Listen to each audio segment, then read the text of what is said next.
Welcome back to the channel, everyone. Today we have this lovely Audi RS3 in the workshop for a super popular upgrade to these MQB platform cars.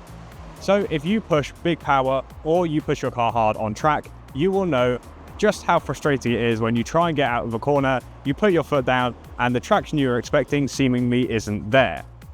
You may also be thinking, but this is an all-wheel drive vehicle, surely it should have great traction. But because it's a Haldex all-wheel drive system, it serves the front wheels first and then the rear wheels afterwards when they are needed. Now, the issue with this is because both the front and the rear differential are open, you will never have the full benefits of a traditional all-wheel drive system. So today, what we're going to be doing is we're going to be taking out the DQ500 DSG gearbox, stripping it apart, and fitting a Wavetrac Limited Slip Differential. So without further ado, let's get the car into the workshop and start getting it stripped.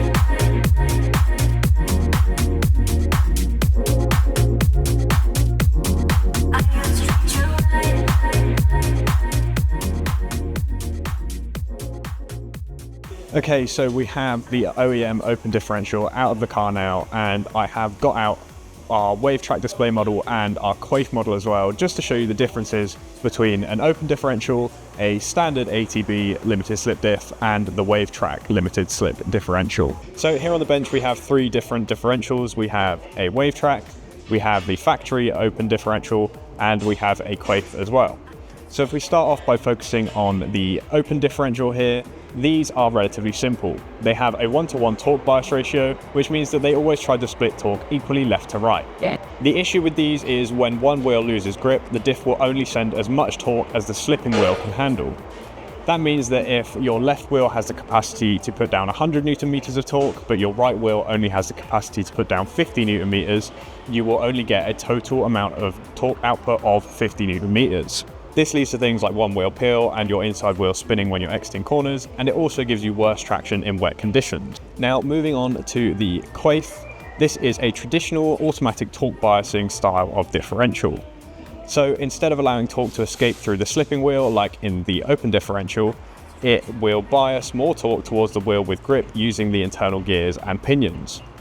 So in this scenario, if your inside wheel starts to slip, the Quaife will redirect more torque to the outside wheel and help pull the car out of the corner better. So this does give you overall better traction and less wheel spin, but the main issue with most traditional style ATB differentials is that they still need some load on both wheels to work.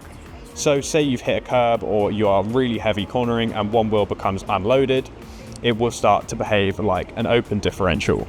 So now moving over to the Wavetrac, just like the Quaife, this is an automatic torque biasing differential. However, it has the patented wave hub in the middle.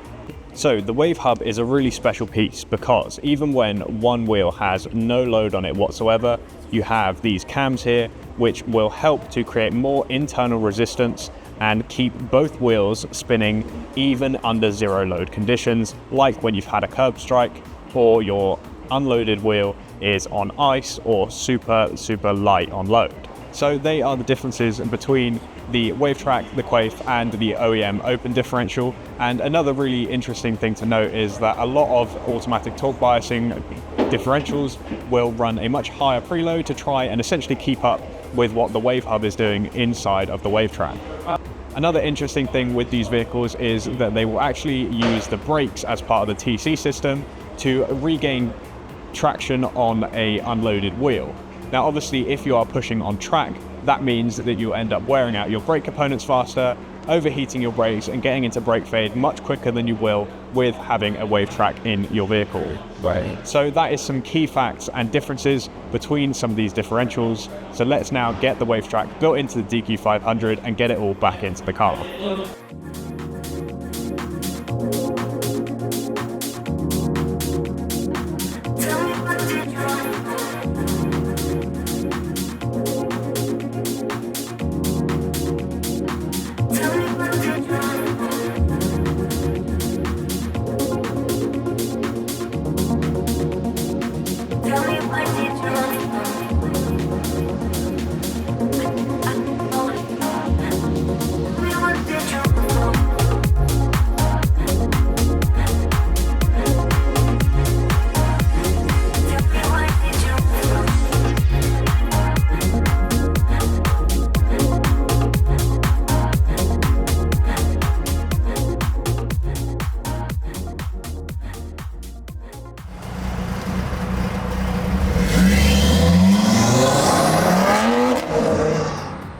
The Wavetrac has now been fitted to the ATB RS3. We've just taken it for a couple laps just to make sure everything is working as intended, and I can say for sure that it is working because this thing grips like nothing I have ever experienced. The engine mods that have already been fitted to increase the power in combination with this Wavetrac makes this an absolute weapon of a vehicle on the roads. It's super fast, it's super grippy, it's an excellent vehicle to drive about. So if you have one of these ATB RS3s, maybe you have an S3, a Golf R, or any other MQB platform vehicle, and you want some more traction from it, be sure to head over to shop.regalautosport.com where you can buy your Wavetrac today. Or if you want it fitted here in-house, hit us up at regalautosport.com and we will be able to get the car in and fully fit the Wavetrac for you. Thank you for watching this video, we hope you enjoy it, and we will see you in the next one. Thank you for watching this video. If you haven't done already, then give us a thumbs up. If you want to watch some of our other videos that YouTube thinks you'll like, then click up here. If you want to watch some other videos in the same playlist, then click here. And if you haven't done already, then hit the subscribe button right here.